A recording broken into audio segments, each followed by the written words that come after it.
Assalamu alaikum wa rahmatullahi wa barakatuhu, and a very good afternoon to every one of you. We welcome you all to today's lecture program. Today is Law Day, and today's lecture is based on the review of the book, The Cultural Atlas of Islam, Part 4, Chapter 14, The Law. This very important book written by Professor Ismail Raji Al-Faruqi and Mrs. Lamia Al-Faruqi. And today's speaker is Professor M. Afzalwani. He is Professor of Law and Director Coordination, Guru Gobind Singh, Indraprasth University, Delhi. He is former member, Law Commission of India, ex-dean, University School of Law and Legal Studies, Guru Gobind Singh, Indraprasth University, Delhi. He is also the vice chairman of the Institute of Objective Studies. He needs, in fact, no introduction. So without wasting any time, I would request Professor M. Afzalwani to start his lecture, please. Thank you very much.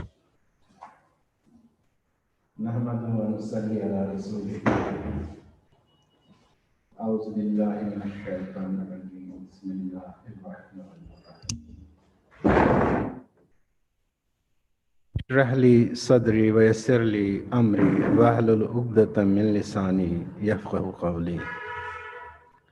Allahumma Rabbi zidni ilma, Rabbi zidni ilma, Rabbi zidni ilma. Assalamu alaikum wa rahmatullahi wa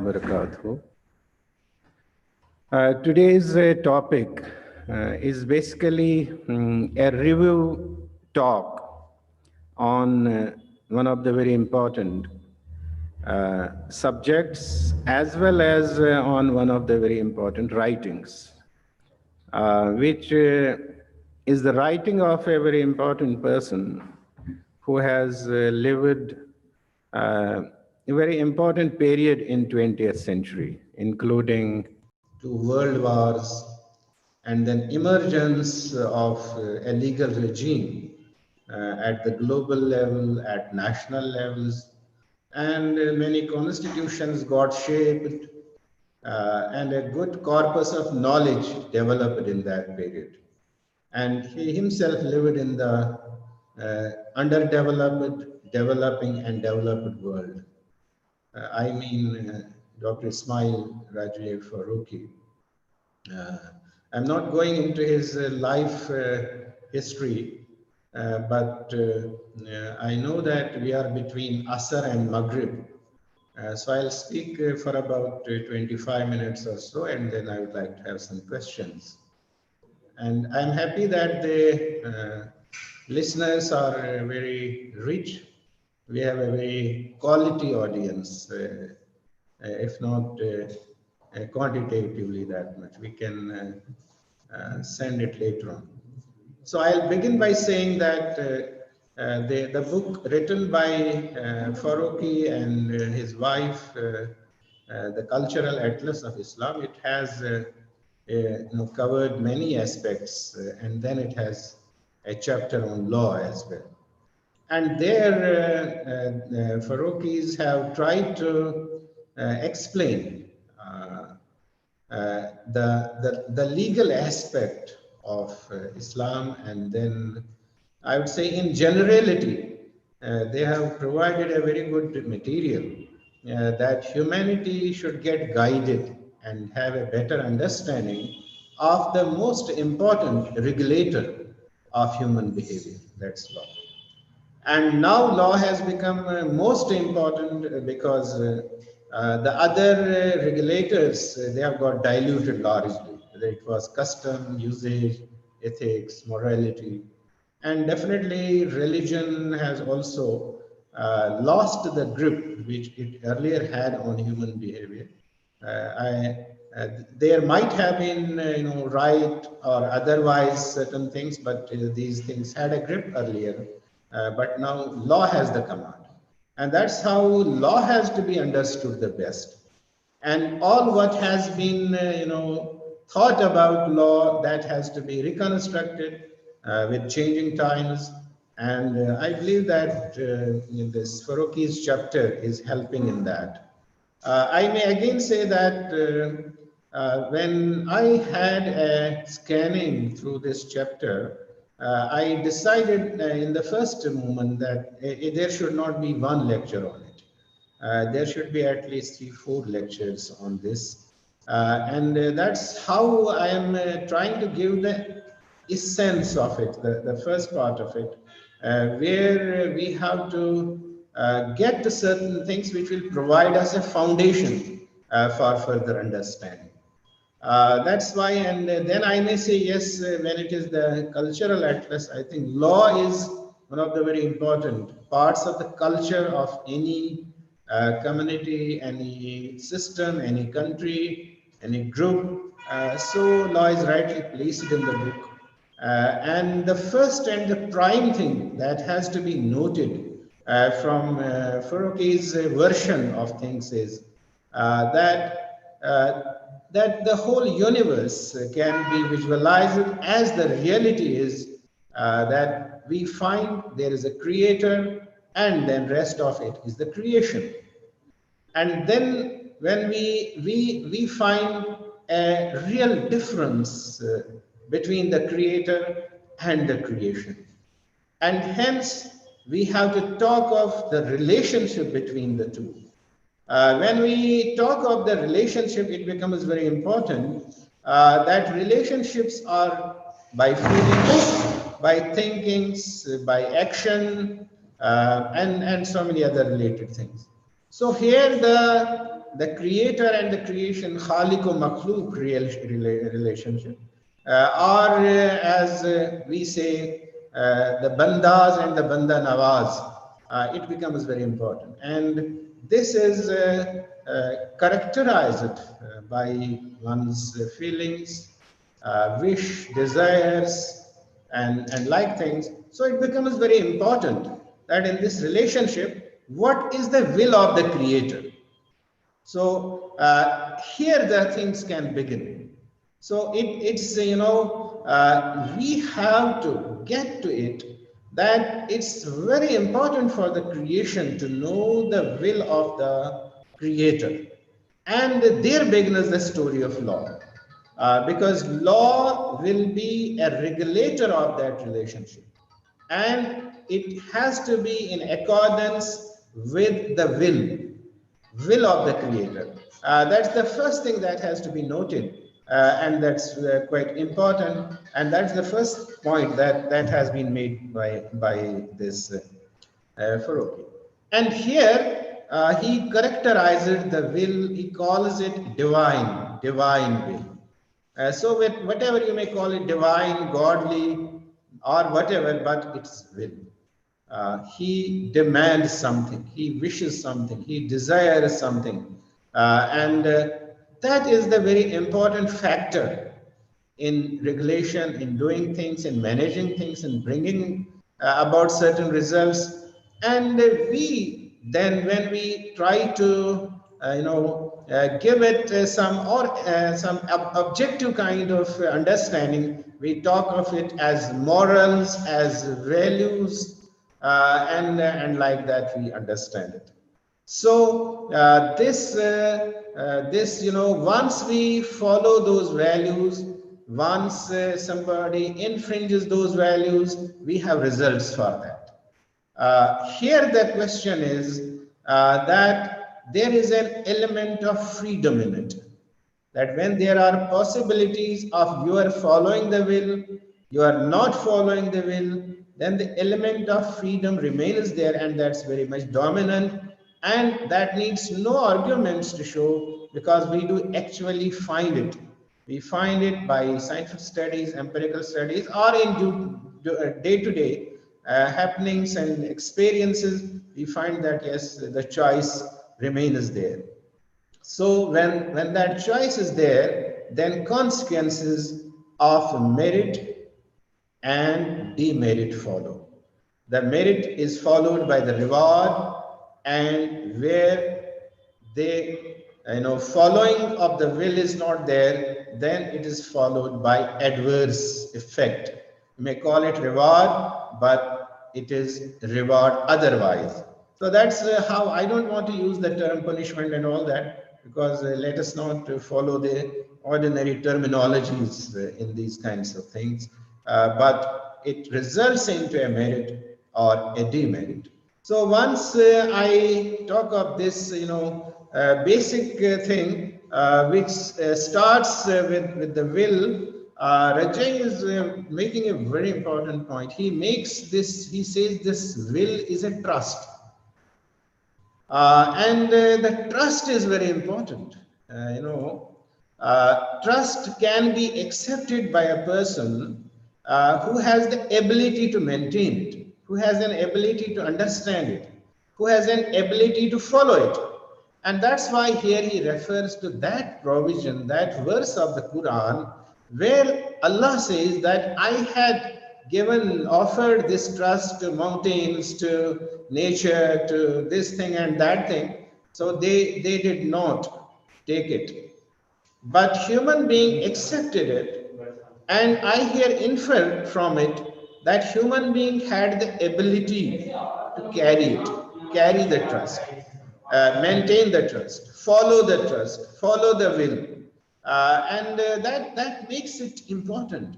That this relationship of getting the trust, having the trust, offering the trust, it should be taken as the foundation of the law. It should be taken as the foundation on the basis of which the will is to be carried forward. And then in ordinary course of things, we give it the name of law, we say Sharia and morals and some other kinds of things we do it. And that all is for an understanding. Otherwise, I believe that once you get to the Creator, at that time you are in a different state of things. That means it is a submission to that will, and you are directly getting things, feeling them, understanding them. That's why I may have a distraction for a second here, that I for some time I have been repeatedly saying that it's important to make Arabic language common among us, the people of the faith. And if you are not making it, this is a big kind of violation also, because you can and you are not doing it. The purpose, the argument is that when Allah subhanahu wa ta'ala is telling to his prophet that I have revealed this Quran in Arabic so that you can understand it.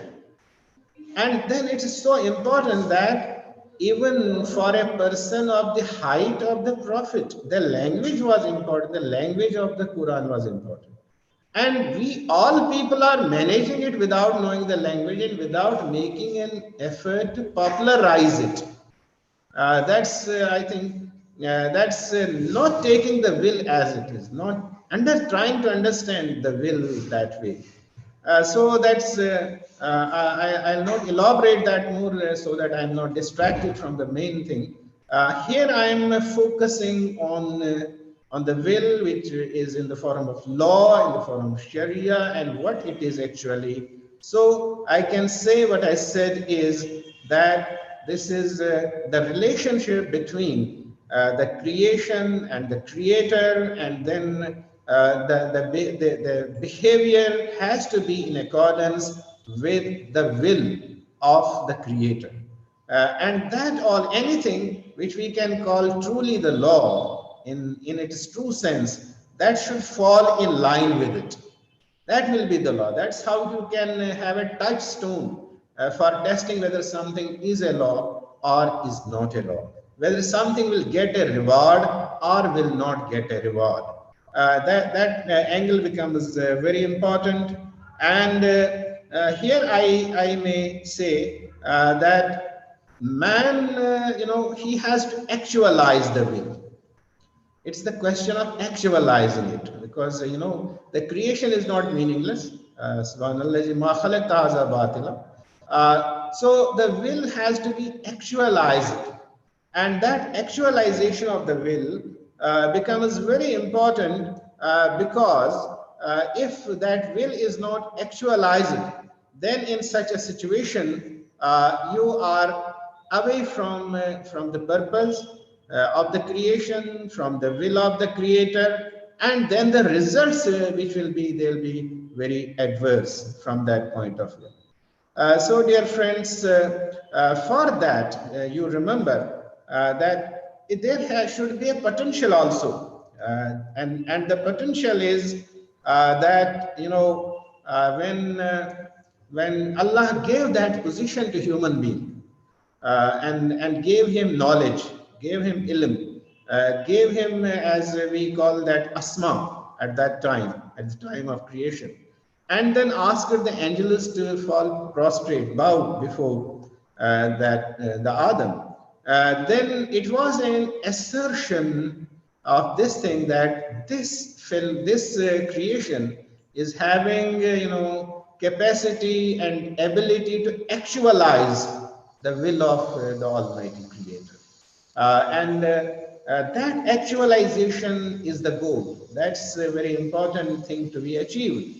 If we take law from that point of view, I think there is a lesson for anybody, whoever is believing in anything, that law is not anything for fun. It is for actualizing the goal, for achieving something which is very important. And here in this case, it is to actualize the will of the Creator. If I take an example from other systems, that when, you know, there is a famous John Austin, as a jurist, English jurist, he defined law as the command of the sovereign. Naturally, anybody may be explaining anything, but since the source of knowledge is Creator, so he may say something, it may be away from it, but it cannot be totally away from the grip of it. So structurally, I can say, where we find that as per the concepts which have been developed by Rajav Farokhi, and which have been there since long and from the very beginning, we talk of the Creator and the creation. Here it's something which has been described in terms of the sovereign, and in terms of the subordinates, and in terms of command, the will. So there also the concept is of actualization. Now here is one thing very important. What is very important about the system of Quran, or this Islam, or what it is? Here, what you have to actualize is determined with reference to the will of the Creator. But otherwise, what has to be actualized is determined by human beings. And there is too much error, and there can be selfishness, there can be an agenda which may not be in favor of humanity, which may be to subjugate some people, which may be not to equalize and to discriminate, to make subordinate, to be coercive, and whatever.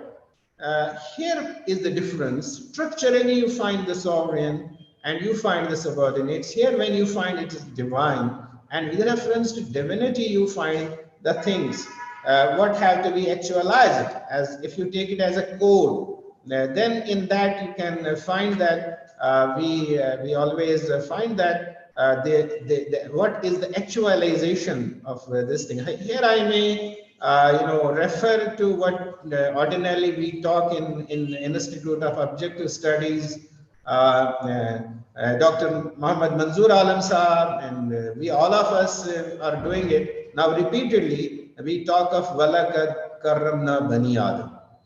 So when to give the dignity to human being, this becomes a principle which cannot be, taken away, which has to stand there, which is the foundation, and anything can be tested on it. And in that, what is the will of the Creator and what has to be actualized. So the whole system of law has to go around this actualization of dignity of the human being.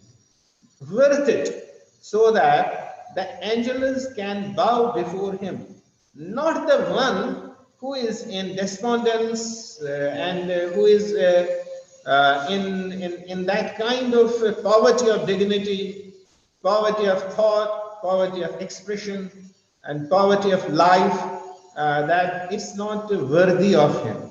That makes it very important. I'll again say here, the do's and don'ts, if I put it in the ordinary language, are determined with reference to the divine will, not subjected to the selfish human thinking and understanding and pleasure, but they are definitely have to be in consonance and in accordance with the will of the Creator, which begins with that. And that's how when we look to all other kinds of, Quranic expressions, we find that we are bringing human being to that position which the Creator has wanted to be. But elsewhere we have found there are laws, there have been wishes, there have been regimes, maybe even among us the people of the faith, where they have not tried to understand what this basic thing is, which Ismail Rajai Faruqi tried to highlight. In that, I said, in that period of human history, when we find that legal regime was getting very strong and human digression was also getting very strong, even getting to the killings of millions of people by other human beings, and then a constitutional regime was emerging in that situation. This was a very good contribution, saying that this has to be in relationship to the Creator and the creation, and it has to be actualized in accordance with the same parameters, same dimensions, and then it has to have the same kind of visage, face, and give the same kind of feeling and result in same kinds of activities, which will result into the pleasure of the Creator rather than the displeasure of the Creator. That's how we talk of obedience, and the Creator is worth it to be obeyed in that way. The Creator can command to the extent that way, and then it is the pleasure for anybody to do the things as per that pleasure and to attain that pleasure, rather than to surrender to the will, whim, wish, desire, which is not in accordance with that. So where the human element becomes dominant in terms of caution, in terms of this discrimination, in terms of discernibility, in terms of attaining the results, in terms of attaining the purposes of any law or any governance or any policy or any principle. So this is an indicator wherever you have to testify, even the human legislation, if I call it a very straight way, then that also has to be testified on this thing what Ismail Rajai Faruqi has made clear in his chapter, that this has to be in line with the relationship between the Creator and the creation. Dear friends, here is a very important thing that we have to see, that yes, human being, whatever it is, it's a human being is having the potential, he is having the capacity, as I said earlier. Now, what we do generally, when we look to human legislations, anybody may be doing it through democratic process or through dictatorial this ordainment or like that. We find that all the people, they are in a lurk. They get it and they know that this is the order and we may have to follow it, or they will be made to follow it, or they may be punished for not following it.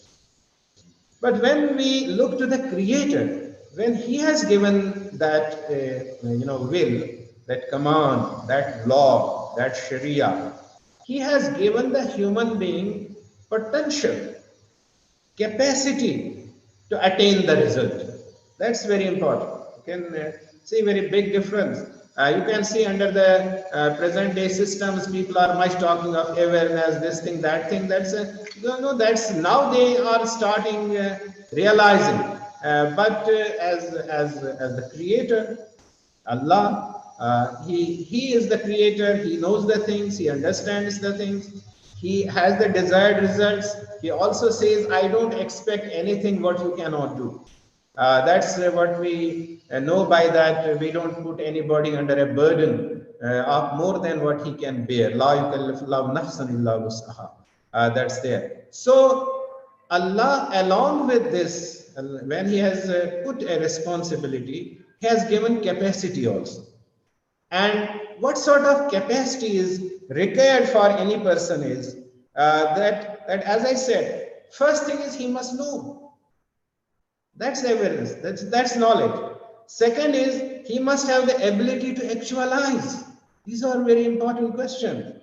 And then at the same time, he must have the capacity of also, gearing up to the situations, because we don't have every time the same situation.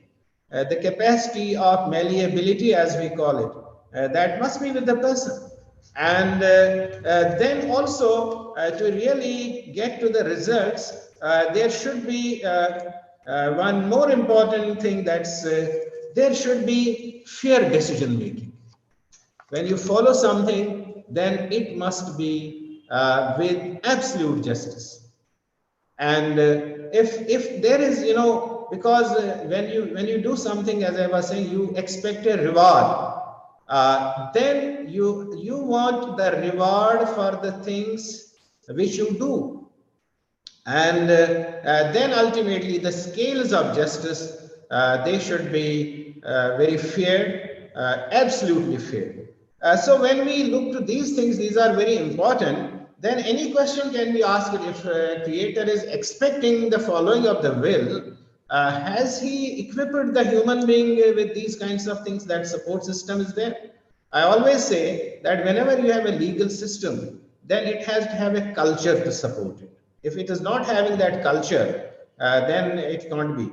For example, when you talk of equality, and at the same time we are allowing discrimination in society otherwise, or our belief is in discrimination, our belief is in inequality, our belief is in some special kind of genetics, then at that time it can't be, it can't work. So when we say that, the first thing that when the knowledge is required, yes, can we acquire that knowledge? Yes, Almighty Allah, the Creator, He has equipped human being with the capacities to have the knowledge. You can see, as we have at the first sight, we have we can see, we can hear, we can taste, we can smell, we can feel, and that's the first thing. No, that's basically you are equipped with something. That's how, in case of human being, there is more. What sociologists will say, human being has an erect posture, and he has a punching hand. You can catch this. A very powerful tiger may not be able to do things with one hand, with the palm. No. This is the physical kind of thing. And when we look to another part of it, that Creator has bestowed human being with a very good element of understanding, reason, and that's very good. This device of knowing things, understanding things, analyzing things. That means the Creator has not only made him and given him to follow the law, but He has given him the capacity to know it, to understand it. And at the same time, when he goes wrong by reason, maybe he's a human being, then at that time, as Allah loves human beings too much, a human being cannot visualize that ordinarily. So the truth is that Allah has too much love for the human being, and He has not left the human being in despondence if he goes wrong by reason, if he goes wrong by logic, if he goes wrong by understanding. That's why He has sent prophets. He has sent prophets. They have suffered. They have borne the brunt. They have suffered so much, from some adversities they have faced. But Allah has sent them. So with revelation. So revelation can correct you. That see how much, Allah is very much concerned about it. That if you go wrong by your understanding, wrong by your reason, then revelation is there to correct you. That means how much, Creator is concerned about it, that His will must be actualized. His law must be put in place. His law must get results.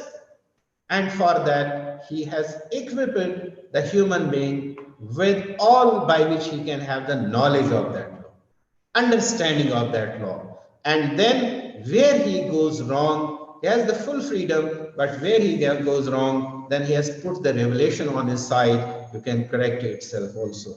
And that's how you can find, if you find the life of the prophets, that has not been an easy one. For those things, nobody would suffer so much and bear so much. And their bearing along with the sufferings is itself a proof for any reasonable person that they would not have suffered about that had that not been the truth. So they have stood with that. That has to be, a human being must look to it, that how they have stood with that revelation, and that connects us. And then when we find results also, that goes closer to the wish of the Almighty, where He gives dignity. We find more dignity in that version of law, in that version of Sharia, in that version of the rule or principle, which is in accordance with the revelation. And understanding the revelation is also. That's one of the very important things that must be noted. It's not merely, law is not merely giving to a society that today we are declaring something, we are doing that something. I think we have to learn, any legislator has to learn from Almighty. That's what is required in modern times, and it should be taken very seriously. And then as regards the second, I would say it's the capability to actualize. And that's how we find that human being has the conscience, he understands the guilt, he understands the virtue, he has physical capacities, and he has communications, and he has the power of further, explaining the things. So that way, he has a capacity to actualize. Yes, definitely, that's not without challenges. And the challenge is from another human being. And that's how, where the revelation is understood in accordance with the will, there will be lesser conflict. Where human element, selfishness, self-interest gets more into it, then the capacity to actualize has to be more. And if it is not there, then you are having that way some kinds of difficulties in it. That can be a separate topic also, but this time I am referring to it to this extent. Yes, Allah has given the capacity to know, and He has given the equipments, the possibilities to actualize. And then I may carry it forward further and say that a good support that has been given to human being by Almighty is that He has made everything subservient to human being. There are Quranic provisions. For the sake of brevity, I am not referring to them. I have in mind the Maghrib prayers. But this is the essence of it, that Allah has made it clear that, I have made everything subservient to human being. That means he has to get to the real will understanding of it, then understand his own potentials, capacities, and then another step in the actualization will be that he has to understand it. When everything has been made subservient to him, then he has more responsibility. He has to put to use his capacities and abilities so that the will of the Almighty is actualized. And then as regards adjusting the things, as I was talking of malleability, so things do not remain the same. Creation is continuous. Allah is a living creator. It continues. And we say that kulla yawmin huwa fi shan. So we find that glory day by day we find it greatly there, and that's how the banda, the human being, he has to get with it, and he has no, that this is the best of the pleasures which a human being can enjoy, that he is making his conscience, his will, his understanding, his action, his feeling go with the will of the Almighty. And that's the best of the pleasures which one can have. So that's a very good capacity which a human being is possessing. And here I may mention that if somebody is missing it, he is at loss. If somebody is not utilizing this capacity, he is a suicider. No, he is killing his own self. He is not bringing it something with what Allah has bestowed him. He is not putting it to proper use. So, dear friends, I think there can be so much talk on it, and there are so many, provision in the Quran which show that yes, you are, put it as you say. You only talk of Ashraful Makhlukat, and Ashraful Makhlukat has not to be understood that you are giving importance to things which are not so important, and you are taking away importance to the things which are very important. That is discernibility. That's the difference between a mu'min, a believer, and a non-believer. That's how we sometimes say that be afraid of mu'min. He looks through Nurullah. He has that discernibility. He understands that. And that's a very great capability which a person must use in his life, and then see that where he is going wrong, where he is going right, where he is in consonance with the will of the Creator, where he is deviating from the will of the Creator, where he is taken away by the ordinary pleasures, and where he is missing the actual, real, durable, and this everlasting pleasures, where he is doing it. And as I was telling you earlier, that the ordinary thinkers, the jurists, they are not definitely subscribing, or they are not knowing it, because nobody has explained these things to them. If I talk of Jeremy Bentham, he is also talking of, as I talk of the pleasure, he also talks of the pleasure. But his pleasure is the worldly, only the materialistic pleasure, which I don't say there should not be that pleasure. Yes, it should be there. But wherever you find it results into the harm, and it results into a kind of displeasure from the Creator, and that's basically, that's the loss, that's the harm. There you should stop. That you must have that ability to stop there. And then that's how he has tried to give the theory of pain and pleasure. That law must be to maximize pleasure and minimize pain. And that's how he gave the theory of modern legislation. That means the duty of the legislature is to make a law which gives a lot of pleasure, which minimizes pain, which maximizes pleasure. I don't know if the modern legislatures are doing that, but that is the principle on which the modern theory of legislation is based. But we find that in reality, this is where the Creator is giving you the divine principles, the divine will, and wants to maximize the pleasure and only give us the pleasure.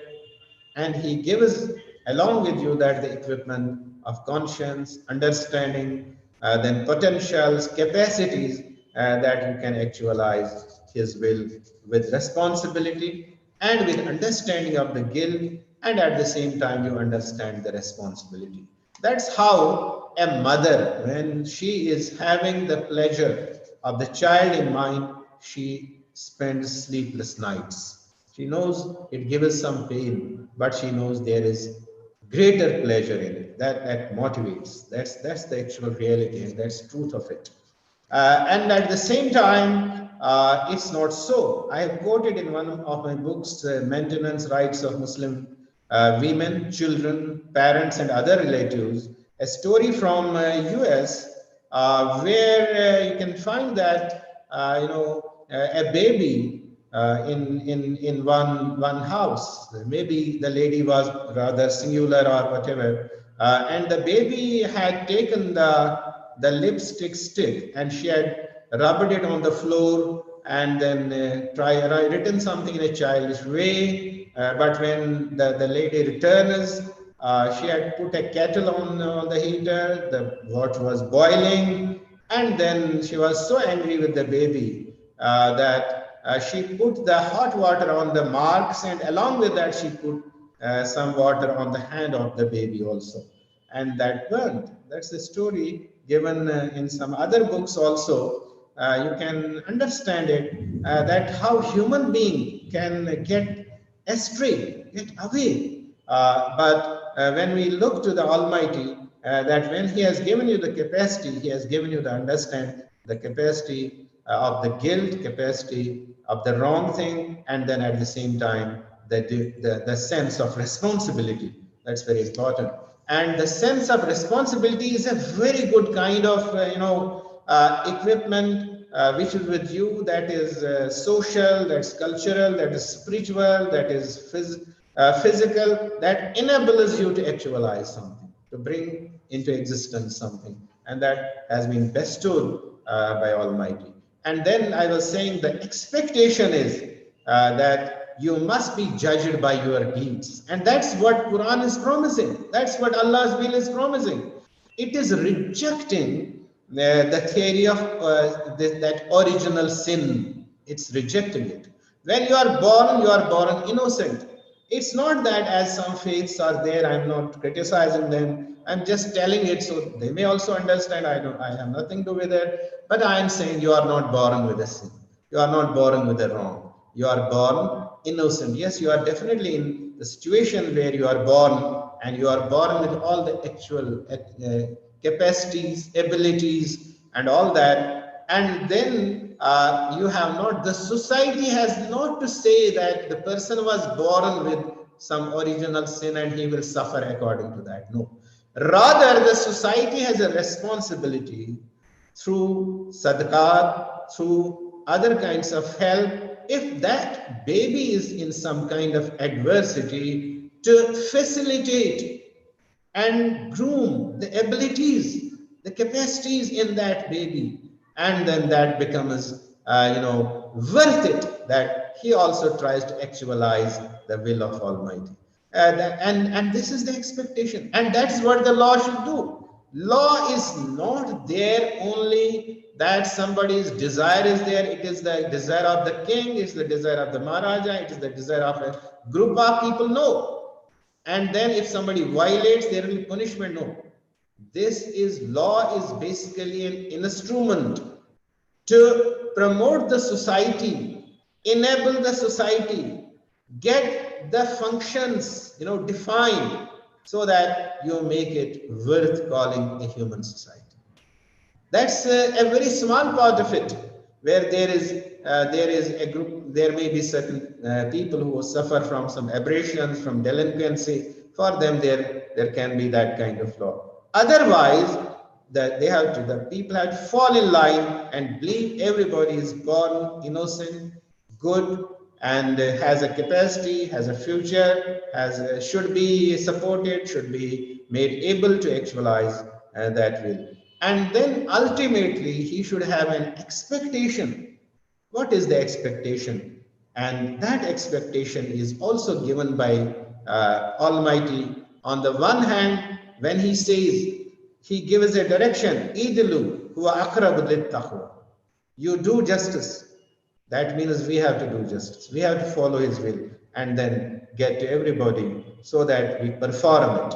And when he says, you do, then Allah is most adil. He is most just. He is most fair. And there the justice is absolute. The scales of his justice are absolute. He is giving confidence. He is giving a vow. He is giving a promise to the creation, to the man, that you do and I do not violate my promise. I do not. Many times, I know you are reading in the Quran that Allah does not deviate from his promise. Allah fulfills his promise. And that's, very important. And that's how you can see that kind of legal system coming into existence, and that has been propounded with the divine will. Dear friends, I am conscious of the fact that you are very learned people, and then you have a lot of human experience as well. And you may talk of it, all what I am saying can be a utopia. It's not. It is not so, because it is practical. It is worth doing. It is, having all those qualities where it can be put in place. And then, if you argue more, then I will say, even if there have not been governments, states, community leaders in favor of it, still, most of the people are able to follow the divine. And they are doing it, they are following it. And I would say, if today you find any good in any system, that is because of that influence of the will of the Creator on the hearts and minds and deeds of the people. No state can say that we are doing it. And the people who are managing the state, they themselves are not able to do it. And therefore, it's not a utopia. It is existing. I see with my open eyes that there are people who restrain themselves even in the absence of the authorities from doing the things, with the hope that the Creator is an absolute and most just judge. He is giving, he is the giver, and he will give. And there is nothing that you will say that whether you may be in some kind of frustration. No, you have the confidence and that you believe in that Creator, and that's how today. And if this thing is understood by those who are basically not following the will, are not allowing this thought to get to the minds, actually they are, I would say, it's not that they are not understanding it. They understand it. They are overtaken. There is the element of devil also. So they are overtaken. So it's not a utopia. No, not at all. Then I think it will be, my existence is not a utopia. Your existence is not a utopia. We are existing, we are following. And then even in those who have not read in schools, colleges, and others, you can find in your homes. Just see your sisters, daughters, some brothers, some others, will find that if they follow the will, yes, you will get the answer. Yes, they follow it, and they follow with the same thing, that will get the reward. Allah is most just, and the scales of justice of Allah are most fair. So that's, dear friends, I can see that this will has to be translated, and people have worked on it. They have given it the shape of the Sharia, but I will see that, I'll again say that the actual version is done in accordance with the Creator, not in accordance with the nobility from this period to that period. There was one caste of the people, one tribe of the people, one group of the people, one party of the people who are shaping it and giving the details. No, it's the Almighty Himself, and that's how the divine will has to be hold strong. But my note of caution here is that in the line in history, we have seen many people, they have come in the form of false, this materialists, then some mystics also. Some have tried to be very learned people, and somehow come in different positions of kings and all that. They have created certain kinds of problems, but I think that is the first thing now to actualize it, that we must understand that, and at the same time we must try to put ourselves in this. And the purpose of the law, I'll end up by saying, is to actualize the will of the Creator as He has given us the capacity through reason, and then correct ourselves through revelation, and then have the ability of malleability from time to time. Allah bless you all. If there are questions, please ask it, because Azan has taken place there. And we'll definitely have, I'll request our administrator Atar Saab to have more lectures on it. I think it's very important. Not because I'm saying it, but because it is important. Allah bless you. Thank you very much. Thank you indeed.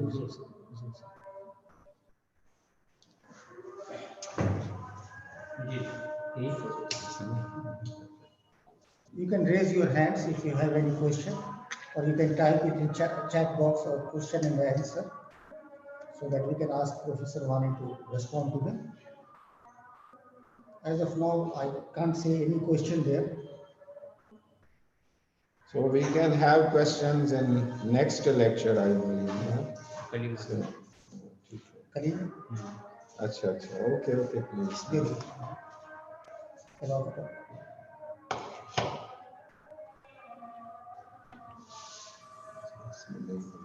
Khalid, you can, Dr. Khalid Alam, can you please ask your question? Assalamu alaikum warahmatullah. Alaykum assalam. Yeah. My first, I have two things to just. First is with regard to the starting point where you have described when Allah has given the book to different creations, and insan was the one who accepted it. But after that, Allah subhanahu wa ta'ala adds, for they are truly wrongful to themselves and ignorant of the consequences. So that makes the human to be ignorant, or you can say a foolish one to take up this responsibility. How do you explain that? And the second thing which I found in the book of Dr. Faruqi, on page 168, something which is very unique, which you did not refer to, is describing that Sharia law is the only law in the world which accommodates other laws. To judge a Jew, you can use the Jewish scriptures. For Christians, using the Christian scriptures. I'm finding some in the first question. It is there on the page 168 under the values of Sharia. And this is something very unique. I mean, I think we are having it in India under the personal laws, but it's not the way the Sharia has worked at the time of the Prophet and the Khalifas. Thank you. But I would say I couldn't get, because of maybe the sound system, I could not get the questions that way. So either we have the option of repeating them, or I may take them some other. You did not get both the questions, or just the first question? I didn't get the question properly. Maybe because of our system. Can you repeat the first one and then? The first question was with regard to the ayat where Dr. Faruqi refers to that indeed we offered the trust to the heavens and earth and the mountain, and they declined to bear it. Okay. So But what's your response? What's your question about that? Again? Hello? Yeah. So one is about the offering it to this trust to heavens and all that. One is about it. Yes. And what is the question on that? The question is, and then Allah subhanahu wa ta'ala adds that, but man beard it, indeed he was unjust and ignorant. How do you explain that? Okay, what's the other question? So humans were ignorant, unjust, and some call it wrongful to take it. How do you explain that? Okay, I would say That means yes. that were not ignorant. Take it, human And being then the was. second question is with regard to the Let me first respond to it in a very simple way in one word. I would not say he was unjust. I would say yes, he was not knowing, but he was possessing the abilities to know it. And that's why I said that he is having the capacities. God has given him the capacity to know it. And at that time, whatever it was, maybe when somebody is ignorant, maybe he has an urge to know it. It's not always to be taken as a negative kind having of the thing. capacity, or because he took it, Allah subhanahu wa ta'ala helped him to Kalim build sir, up this capacity. Kaleem साहब excuse me, आप laptop पर हैं या mobile पर हैं? थोड़ा सा मुंह से दूर रखिए तो आवाज साफ आएगी, बहुत करीब है आपके शायद. I saying that did he have the capacity, or because he took up the trust, Allah subhanahu wa ta'ala helped him to build this capacity? So it can be, it can be debated. By my, considered opinion is that when somebody is with a potential, with a capacity, he may not be having knowledge at that time. This is a life process. And then definitely, once he had the capacity to know, he might not have been possessing, everything at that time. And nobody can have. He did possess some knowledge, he did possess understanding, because it was from the very beginning. But along with the life process, he has to get more and more, and that's how human being was worth to have this trust. And this can be a kind of simile also, that if we give something to somebody who does not understand, maybe he's like a hill, he's like a mountain, he's like an inert kind of thing. So here it is to express the better position of human being, that he was possessing all these capacities, and though he was not possessing everything from the very beginning, but he was possessing the capacities to have them. And then at the same time, I would not say that when we talk of Zaluman Jahula, it may not be always taken as something very negative. I think it can have very positive angle also, and that positive angle has to be carried forward, so that if somebody, if even in when we find somewhere that when Allah tells to the Prophet that you were not possessing this thing. I may not ordinarily use those words, but Allah is using them. You were not possessing this thing, I gave you this thing. You were in search of this thing, I gave you this thing. So that's how we have to take this Zaluman Juhula, and the humanity has to take it, that we have the ability and capacity to actualize the will, and before that we can understand it. We have the capacity, we have the conscience, through conscience we have the motivation, and therefore this is our responsibility and we should do it. At the same time, there can be for the argument's sake, or hair splitting, or any other kind of thing, there can be, as we have to use human language for things, there is always another set of words against one set of words. So that can go like that. But I'll again say my considered opinion about it, and I agree with Faruqi to this extent. Yes, the human being was possessing the capacity, though he was not possessing the whole knowledge at the same time, because something had to come. The revelation had to come. He had a capacity to receive it. He received it. He kept receiving it. He kept transmitting it. And up to this day, it is being received and transmitted, analyzed, understood. Yes, there are various kinds of defects in understanding, in communication, in other things. But at the same time, wherever there is a possibility of again recorrecting oneself in the course of time. And that's why, along with, as I was talking of the reward, Allah also says, when He says, I'll take things into account, He also says, I am Ghafurur Rahim. That means he keeps those possibilities there, that probably when your intention is good, when you are innocently doing the things, when your motivation is correct, then definitely some error can be there. I am Ghafurur Rahim. So that's how I can understand it in my own way. And then you were referring to some I have not mentioned. I think that can be you can tell me what was that thing on another page. That's on page 168. What's that? It is referring that Islamic Sharia was the only Sharia in the world that accommodated other laws.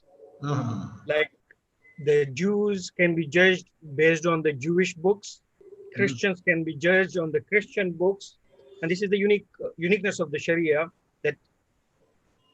that acknowledges other laws within it. Within its rule. Yeah, that's very good. I actually what I did. That reflects, that exists possibly in India as a personal law. And that's the beautiful part of the Sharia. I'll tell you what the what the position is, that when we think of the Quran, I think one of the very important things in the beginning is being ignored by anybody, and that's very bad of it, and that results into different problems. You can yourself see when in Surah Baqarah, when Allah talks of that who are those muttaqi people, as we say, A'udhu Minash Shaitanir Bismillahir-Rahmanir-Rahim, Alif Lam Mim Zalikal Kitab La Rayba Fihi Hudan Lil Muttaqin. Then he talks of it, who are the muttaqi, and one of the very important characteristics of those muttaqis is that the people believe in the revelations which came before and which are coming now. That important thing is not being taken. And at the same time, what is there, that in any situation, if we find there is any conflict, there can be difference only in the situation of a conflict.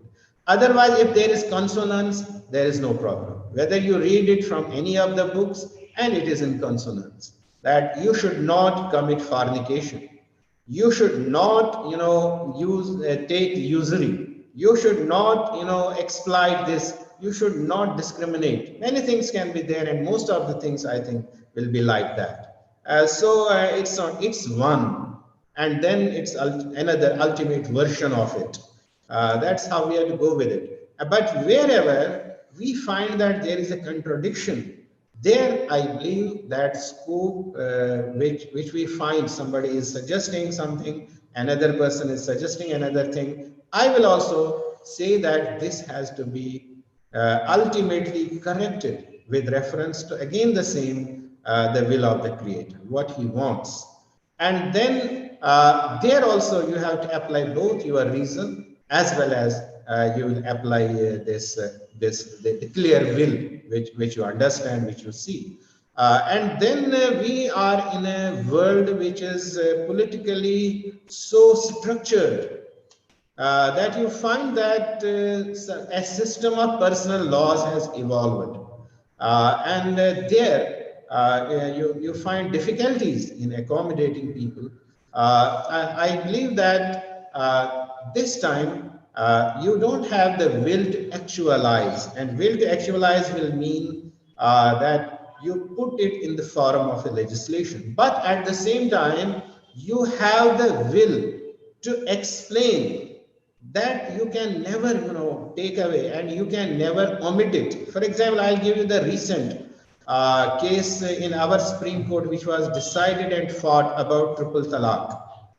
My understanding and only understanding of triple talaq recognition is that it was accepted only on the ground that when a lady said that this person told him, you are divorced 100 times, 3 times, and this thing, and she felt hurt, insulted, and her dignity was hurt, and she did not want to live with that man then. And it was because of the maintenance of the dignity of that woman, that Gayur woman. She did not want to live with that person, and it was accepted.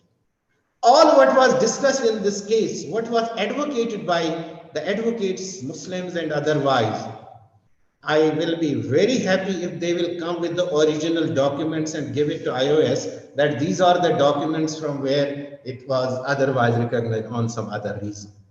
Everything was pleaded, but this point which I said was never brought to the knowledge. And the legislation which later on came, that also did not consider it. I think it was only me who talked in few programs and here, but nobody took a note of it.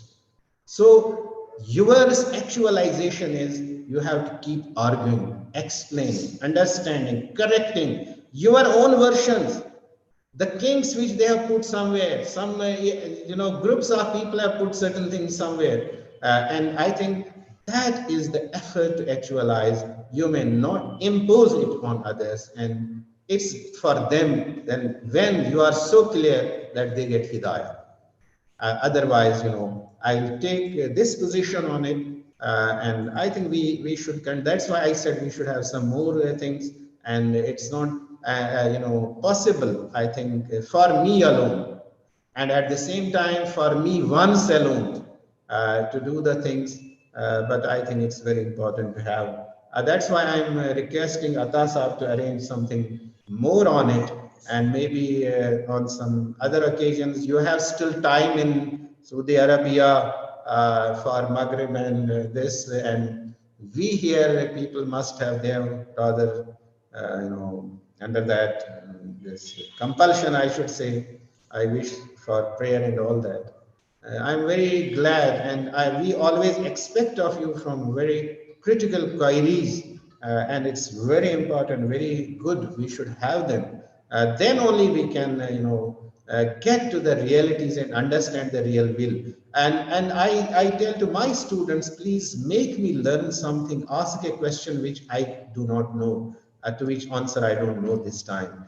At least I have to think on it, and God will be happy with me. He has given me a very good brain. He has given me a very good mind. He has given me a very good capacity.